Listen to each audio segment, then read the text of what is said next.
Kaz, what about the unit that attacked us in the mist? You knew something about them. That wasn't my first run-in with them. It happened right before I was captured by the Soviets. We were on the Zero line that day, the Afghan side. On our way back from training the Mujahideen at a mountain camp in Kunar province. There's a lot of that work in Afghanistan. Most PFs shy away from it because it draws too much attention. But for us, that was the whole point. The job itself went great. We just had to make it back to a tribal area in Pakistan. But all of a sudden, visibility got real bad. It was no sandstorm. Our point man gave this strange report. He said he could see skulls in the mist. Skulls? The next moment, he went silent. We scrambled into formation, right before his arms and legs came raining down on us. It was always supposed to be a dangerous mission, so I had Diamond Dog's very best with me. We were calling out to each other. But one by one, the voices just went dead. Whatever happened to me, I lost consciousness before I knew it. When I came to, I was in a Soviet camp, tied to an interrogation chair. Could they be some new Spetsnaz unit? No. The ones that interrogated me were just the average rank and file. Whatever group attacked us, the way they moved was just insane. And that mist, appearing out of nowhere. The Soviets don't have tech like that. If they did, Ocelot would have heard about it. I doubt the West does either. Otherwise, the folks at Langley would be sleeping a lot easier. Why'd they come after you? Wish I knew. I'm the only one who survived. Though I don't think they planned it that way. If I was their target, they wouldn't have just handed me over to the 40th Army. Whatever the case, we need to watch our step until we know who they really are. And boss, if you ever do run into them again, don't try to take them on. You just get the hell out of there. When I first started dealing with Zero, with Cypher, it was a somewhat parasitic relationship. Though, a mutually beneficial one. Cypher had no army of their own, so they wanted us. They wanted our strength. They approached me as a potential business partner. But they had other motives. Cypher coaxed us into Central America, into that US-Soviet proxy war, to fuel Mother Base's growth. Once we were big enough, they'd force us to join them. That was the plan. That's why they had Paz, still Zeke. Right. And if we refused, she would use Zeke to fire a nuke from Mother Base. The world would consider us a liability, and countries would unite to destroy us. We stopped the launch. And yet they still took us down. Through that fake inspection they orchestrated to cover up their sabotage. That power Cypher wanted. We don't have it anymore. So why are they still after you? Is it just the fear of leaving you alive? I don't know. Was Zero really... All I know is the man I knew wouldn't want this. What do you mean? We have to consider that it might not be Zero we're dealing with. We know virtually nothing about Cypher anymore. How big they've gotten, what they want, or even who they really are. The new Mother Base started out as a test drilling rig operated by a mineral resources supplier, but their project fell through. The Seychelles government was happy to hand the place over to us. It was just scrap on stilts.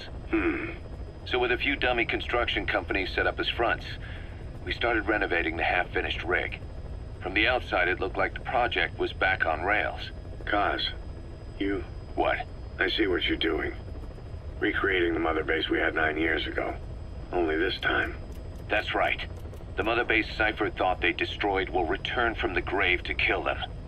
We'll prove to the world that we were the victors. And if we lose again? They can't fool us the same way twice. Now our enemies are in plain sight. And when our organization gets too big, we split it across companies.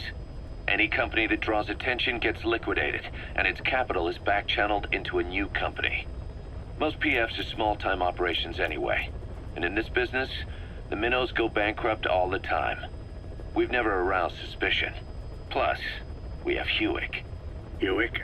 Human Exploitation Company. It's a business specializing in intel gathering. Think of it as a civilian intelligence agency. Kaz, that's...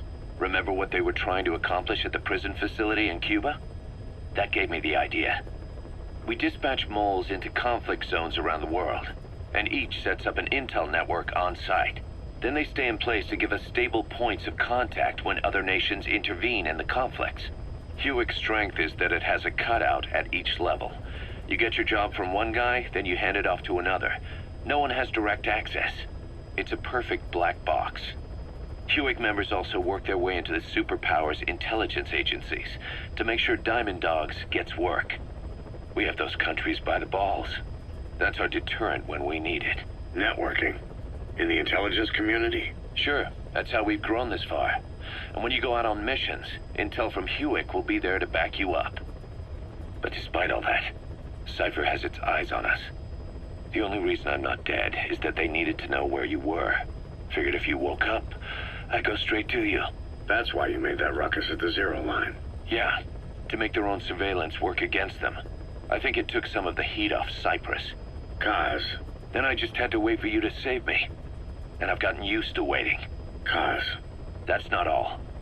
It was a good chance to scout the market. And with the West wanting the Soviets out of Afghanistan, their agencies are bursting at the seams with funding. Boss, let's start by building up our Afghan presence. Why put Mother Base in the Seychelles? We're at the center of the world here. We're all the way out in the Indian Ocean.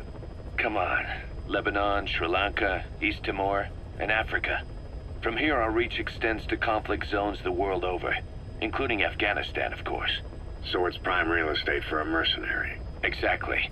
Latin America isn't as close as I'd like, but we have Amanda and her people to help in that department. And besides, the Seychelles government owes us a favor. Owes us?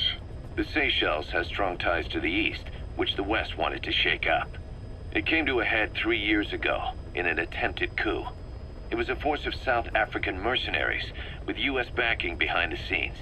They were only platoon size, but South Africa is home to some heavy PFs. Too much for the Seychelles to handle. In the end, they accepted help from the Tanzanian army, and quelled the coup. We set up the deal and handled on-site tactical instruction.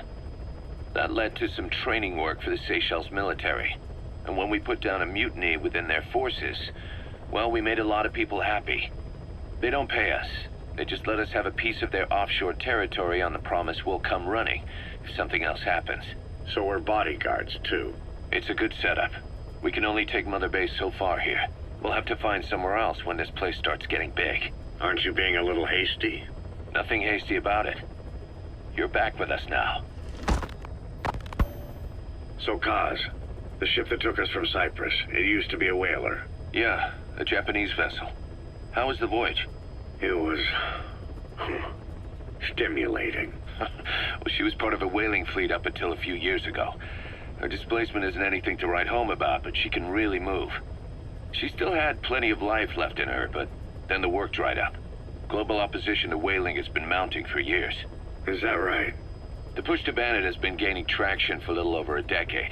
Individual species came under protection as the years went on. And then 2 years ago, the IWC adopted a moratorium on commercial whaling. Several countries, including Japan, fought it to the bitter end. But eventually, most whaling companies had no choice but to throw in the towel. You ever tried whale snake? Can't say that I have. When I was a kid in Japan, practically everybody ate it. That good, huh? The country was poor in those days, and whale was cheap. International opinions changed since then. In any case, that's why we were able to get a bargain price on the ship. Of course, we did end up spending 5 times the purchase price in modifications. We had to really work to fit in all the ESM and communications gear while keeping the whaler look intact. Right now, she's going around conducting SIGINT missions.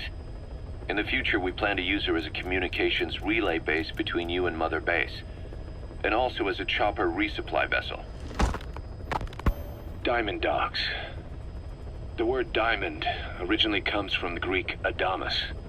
It means indomitable, unyielding. Other words for the stones often mean eternal bond, fortitude, or purity. The same is true of the Star of Bethlehem flowers you laid on the boss's grave. They represent innocence, as well as chastity, yielding to no man while maintaining one's virtue. In other words, staying loyal to something.